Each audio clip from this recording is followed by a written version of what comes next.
beautiful afternoon on the way across the board. Plenty of sunshine to go around and milder temperatures compared to yesterday. 50s to near 60. Not bad considering how overall cool April has been. Beyond that, a little preview for summer. Over there, low temperatures falling into the 20s north and east, 30s south and west. Also could see a few showers develop overnight toward the Sioux Falls area. Details on the rest of your 7-day forecast are coming up, but until then, midday in KELOLAND starts right now. Live from KELOLAND Media Group, midday in KELOLAND.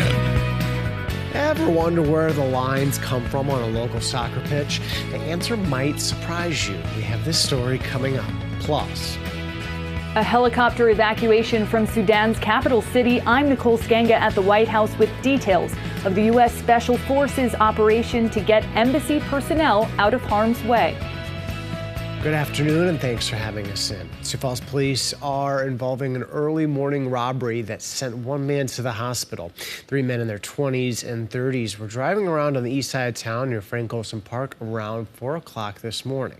Police say 2 of the men allegedly stole cash from the other man, and one of the suspects used brass knuckles to beat him. The 2 suspects are being held in the Minnehaha County Jail. They're both charged with first-degree robbery. The victim has non-life-threatening injuries. A 24-year-old man is behind bars accused of starting a fire at a daycare in White River. The sheriff's office says the report came in around 1 o'clock this morning, and a home invasion was reported about the same time, just a block away. The suspect is being held in the Winter City Jail. A lot of people stayed up late for a special show. Blue, green, and purple lights lit the skies over much of our viewing area. All morning, viewers have been sending us pictures of these northern lights. Thank you. And we've been posting them all online. If you'd like to check out our photo gallery, all you need to do is log on to KELOLAND.com. We had the show in the sky, and now this midday with the sun shining, we got some pleasant weather out there, don't we, Adam? Yeah, you really can't go wrong with what's going on outside. Plenty of blue skies to go around. It's not windy. It's not cold. It's certainly cool, but we can tolerate cool. Maybe not necessarily the former. Blue skies over green grass is what I like to say whenever we look at Falls Park like this. 53 with a variable breeze at 6 miles per hour. This is quite honestly a picture perfect start to the afternoon here in Sioux Falls. If you can't get outside to enjoy the day, find a way anyway. It's going to be one of those really nice days in the extended forecast. From Falls Park, we'll head on a little bit to the north and take a look at the waters of Lake Madison. Also looking quite nice, but remember, we're not in summer yet. It's 48 degrees still in Lake Madison with an east wind slightly stronger, 10 miles per hour. Still not bad. 46 in Aberdeen, 44 Sisseton, 43 toward Watertown. 10 warmer, though, as you head toward Pierre. 51 in Rapid City, 55 Chamberlain, 56 as you go into winter. And again, winds are tolerable, especially if you're East River. To the west, it's a bit of a different story.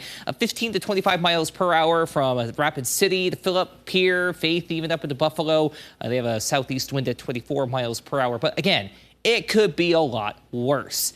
And considering we have plenty of sunshine to go around, we're doing pretty well for ourselves. And high pressure is going to be what's to thank to keep us this way, at least for a little while longer. While our next feature isn't quite on the map yet, later this evening we are expecting cloud cover to increase a little bit more, and then we'll have the chance for a bit of rain, especially overnight in the Sioux Falls area. We'll get in on a little more detail on that in a moment, but for your day today, enjoy it. 49 for Marshall on the cool end, either side of 60 toward Mitchell, Wagner, and Yankton. We split the difference in between for southeastern KELOLAND. To the northeast, we're largely in the 50s, a few upper 40s though towards Sisseton, Millbank, and Ortonville can be at 50 on the dot. And as you head West River, we get into the 50s and 60s, a little on the breezy side, but again, tolerable will be the key word there. Plenty of sunshine to go around.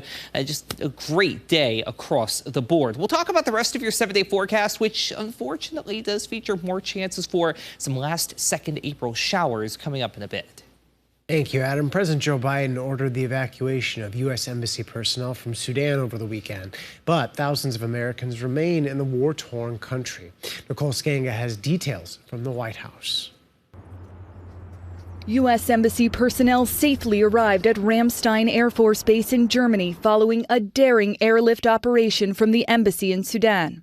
We're taking further steps to support Americans and are exploring options to return a diplomatic and consular presence to Sudan as soon as possible.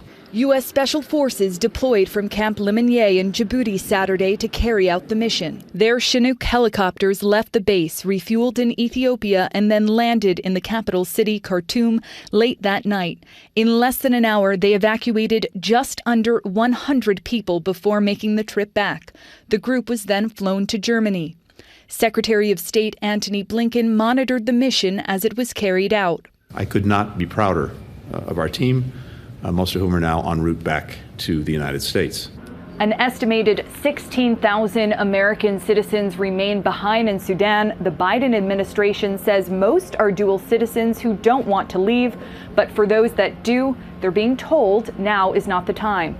Sudan is seeing intense fighting as two of the country's rival generals battle for power. It is not safe right now for another evacuation attempt. That would actually put Americans in more danger, not less. National Security Council spokesperson John Kirby says several dozen Americans did make it into a UN convoy headed to Port Sudan in the east, where ships are waiting to evacuate them. The United States military is providing overwatch through unmanned assets to watch over that convoy to make sure that we're be able to see whatever security problems they might face. The Pentagon is considering deploying U.S. Navy ships to the Red Sea to help with evacuations. Nicole Skanga, CBS News, the White House. A French citizen was wounded when their diplomatic convoy came under fire while attempting to leave Sudan's capital city.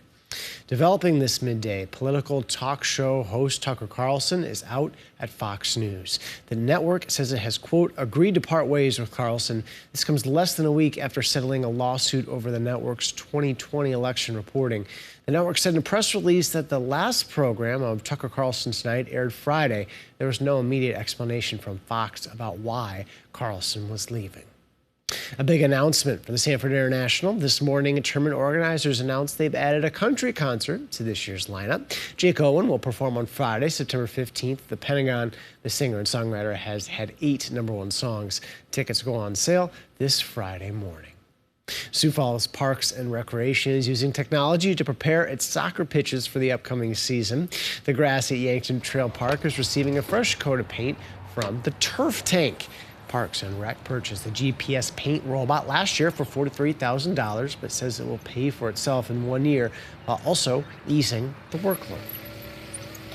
This will help us, especially early spring, late fall, when we do see a lot of our college kids are returning back to school and we lose some of our staff. We'll show you just how accurate the Turf Tank is on the soccer field tonight on KELOLAND News. A Sioux Falls man is organizing next month's Celebration of Life to honor the late Chris Brown, artist who drew the Hager the Horrible comic strip. Fellow cartoonist Ken Alvine was a longtime friend of Brown's. He invited Brown to speak at a cartoonist meeting in Sioux Falls, and that led to Brown becoming a permanent resident of the city. Chris always had a sketch pad with him. He never left the home without a sketch pad, and he had an idea and drew. So it's just with you. It's just, you don't just give it up. The Celebration of Life gathering will take place May 20th at Wildwater West. Find out how Alvine has been inspiring future generations of cartoonists in South Dakota, coming up in tonight's Eye on KELOLAND at 10. Still ahead, it's not just students confused over loan repayments. Servicers are also bracing for trouble this summer. Plus, why climate activists piled up hundreds of thousands of cigarettes in Portugal's capital city. Here's a view from our Aberdeen camera on this Monday afternoon. Beautiful blue skies over Brown County, but we do have some rain to talk about later in the week. We'll go into detail on that coming up in your extended forecast.